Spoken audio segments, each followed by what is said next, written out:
আমি এখানে আর মাছ রান্না করছি। সুন্দর করে মশলাটা কষিয়ে নিয়েছি। সের মধ্যে আমি কাঁচকলা আলু দিয়ে রান্না করব। কাঁচকলা আলুটা ইলিশের ভিতরে একটু কষিয়ে নেব, এভাবেই কষিয়ে নেব, ঢেকে রাখবো। আর আমি এই সাইডে মাছ ভাজি করে রেখেছি। এই যে সুন্দর মতো কষানো হয়ে গেছে।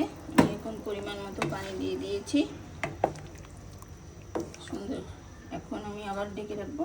যদিও গরম পানি, তারপরেও একটুখানি ঢেকে রাখবো, একটু চটপট ফুটে উঠবে, তারপরে ভাজি মাছ দিয়ে দিব। এই যে আমি এখন এই যে মাছগুলো দিয়ে দিচ্ছি।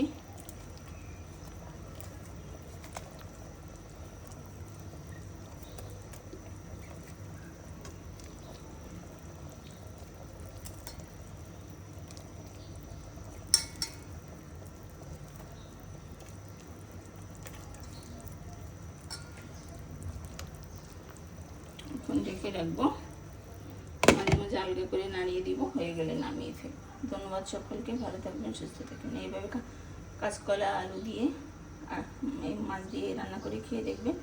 আমার ভুল হয়ে গেছে, এটা 8 মাছ না, এটা বোয়াল মাছ, বোয়াল মাছের সঙ্গে।